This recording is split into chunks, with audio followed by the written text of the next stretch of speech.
beste handikoak gure herriaz. Goiz eta arrats berriketan gure herriaz.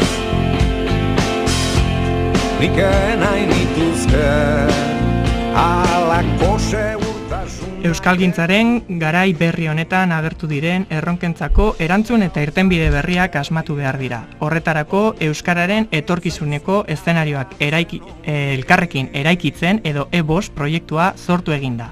Gai honetaz hitz egiteko gurekin Beñat Garaio daukagu proiektuaren arduraduna. Arratsaldeon Beñat? Bai, arratsaldeon. Bueno, zertan datza E5 proiektua? Ondo egin duzu E5 esan da, ze nahiko luzea da E5 horiek esaten, baina bueno, pixkatzuk esan duzu sarrera horretan, ez? Eta euskalgintza hainbat urtetako lanaren ondoren, nekatuta dago, pixkat ikuspegi ezkorrarekin, azkenean lan honek nekea sortu duelako eta pixkat perspektiba galdu dugulako. Eta orduan Eusko Ikaskuntzak euskalgintzako hainbat eragileekin batera, honako proiektu hau edo hausnarketa prozesu hau sortu du, pixkat euskalgintzari indarrak emateko eta hemendik aurrera etorkizunari beste begirada batekin eta beste indar batzuekin ekiteko, ez? Eta hori da labur E5en jatorria. Eta proiektua fasetan antolatuta dago, ezta? Zertan da fase bakoitza bizka bat? Orduan, lehenengo mintegia ekainaren 2an izango da Gasteizen, eta orduan baliatu nahiko nuke elkarrizketa hau, entzuleren batek nahiko balu, noski ongitorria da. Eta orduan lehenengo mintegi honetan egingo duguna da pixkat metodologia hau aurkeztu, nahiko metodologia berritzailea delako, eta jaso nahiko genituzke eragileen ekarpenak.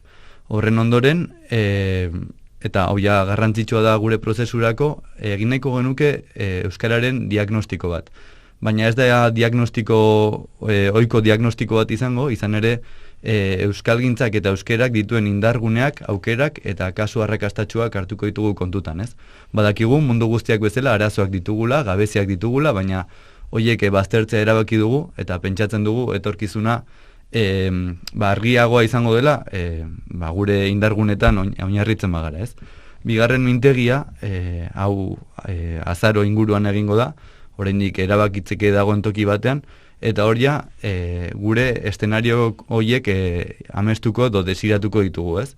Eta horretarako oinarrituko gara diagnostiko horretan, eta eragilei eskatuko diegu imaginatzeko nolakoa nahi duten euskera urte batzuk barru, ez? Hirugarren mintegia, hurrengo udaberrian, izango da, eszenario horietara nola iritsi, ez? Pixkat bide horria finkatu, diseinatutako edo ereikitako eszenario horietara iristeko, eta ja bukatzeko laugarren mintegia izango da Eusko Ikaskuntzaren mendeurrenaren arira, eta 18. kongresuaren arira, izango da prozesuaren borobilketa eta emaitzen eta prozesuaren nondik norakoen aurkezpena. Eta hori izango da aurreikusi dugun prozesu hau. Eta mintegiak, aipatu duzu, ekainak 2 lehenengo mintegia izango dela, non izango da? Hori Gasteizko Europa Biltzar jauregian izango dela, aurreratu dezaket, nahiz eta ari gara itxaroten zenbat pertsona etorriko direnez, zenbatek emango duten izena, baina, printzipioz Europan izango da. Orduan urrengoak oraindik ez dakizue momentuz, bakarrik ekainak 2ko... Dakiguna da, laugarrena, bukaera emango diona hori ere Araban izango dela. Pixkat Eusko Ikaskuntzaren baitan sartu direlako hemengo erakundeak eta Vital Fundazioak ere sostengo eman diolako proiektu honi, ez? Horren ordainetan Eusko Ikaskuntzak Arabari garrantzia gehiago emango dio. Eta zure ustez zein da euskararen egoera mende honetan? Bueno, galdera saia. Ez dakit ni naizen pertsona egokia hori erantzuteko, bati bat horretarako antolatu dugulako mintegi hau, ez? Baina uste dut askotan nahiko irakurketa ezkorrak egiten ditugula, arazo asko ditugu, baina uste dut hau oso lasterketa luzea dela, eta liburu bat argitaratu zuten, pasaren urtean, euskara irabazteko bidean, ez? Eta uste dut hori dela gure bidea, jarraitzen dugu kilometroak eta kilometroak egiten, eta uste dut, ondo goazela. Eta euskarak dauzkan arazoak edo erronkak beste hizkuntz txikiek dauzkaten besteak dira, berdinak dira edo... Edo agian, ez dakit, gu baita ere batzutan beste arazo batzuk sortzen ditugu, gure realitatea, edo... Azkenean gizarte guztiak ezberdinak dira, ez? Eta sortzen diren dinamikak ez dira berdinak hemen, edo Walmapun Maputxearekin, edo...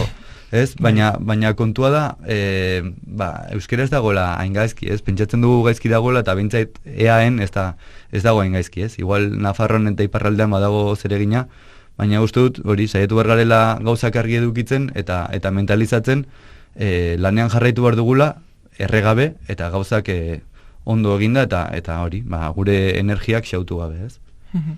Eta euskarari begira, zeintzuk dira gaur egun hori teknologi berri asko atera dira, aurkezten dizkiuten abantaiak eta desabantaiak, claro. Zuri ere aldatzen dute hizkuntza. Bai. Bueno, berriro, ez dakit nina izen pertsona egokia hau erantzuteko, baina uste dut euskalgintzak eta euskaliztunek teknologia berrien aurrean eman duten erantzuna kontutan hartzekoa dela, ez? Adibidez, Wikipedian, Twitterren, Facebooken izugarrizko presentzia duelako euskarak, ez? Eta ez dezagun naztu milioi batera iristen ez garen hizkuntza komunitate bat garela, ez? Orduan uste dut hizkuntza ekintzaiek ondo erreakzionatu dutela, ez? Eta teknologiari garela baliatzen etorkizunari hobeto heltzeko, ez? Eta hor daude adibidez, .eus eta beste hainbat ekimen IKT-ekin lanean ari direnak, ez? Batzutan kontekstualizatu behar dugu gure realitatea, ez da, batzutan agian oso ezkorrak gara, baina, mundu global batean gure realitatea, zuk aipatu duzuna, milioi bat pertsona hitz egiten dut euskaraz, eta munduan gara ezakitzen bat milioi, ez da. Bai, eta 7.000 hizkuntza inguru daude, eta gu adibidez, okerrez banago Wikipedian gara 14garrenak, ez? Eta hizkuntza hiztun kopuruari dagokionez, ez gara 14garrenak, askoz berago gaude. Bai. Orduan, horregatik da e-bost egitasmo hau, ez? Pixkat ikusteko zeintzuk diren indarguneak eta esateko gure buruari lasai, ondo gabiltza, eta goazen aurrera, ez? Eta proiektura bueltatzen edozein euskalzale hurbildu daiteke, edo nola... Zuek biak etortzeko gogoa duzue, gonbidatu. Bai, berez edozein etorri daiteke.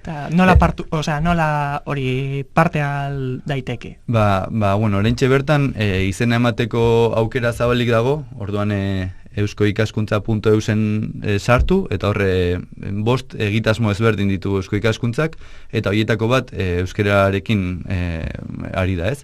Eta hortxe dago aukera izena emateko, eta datu batzuk bete, eta hortxe, erreza da, eta, bueno, gu jarri gara harremanetan aste hauetan, Euskal Herriko hainbat aditurekin, baina benetan ez genukela aterik itxi nahiko, eta edozein interesatu etortzea gustatuko litzeguk, ez? Zuen ekarpenekin aberastuko dugulako prozesua, ez? Eta horretan datza azkenean. Eta zen nolako pertsonentzako dago pentsatuta proiektu edozein pertsona?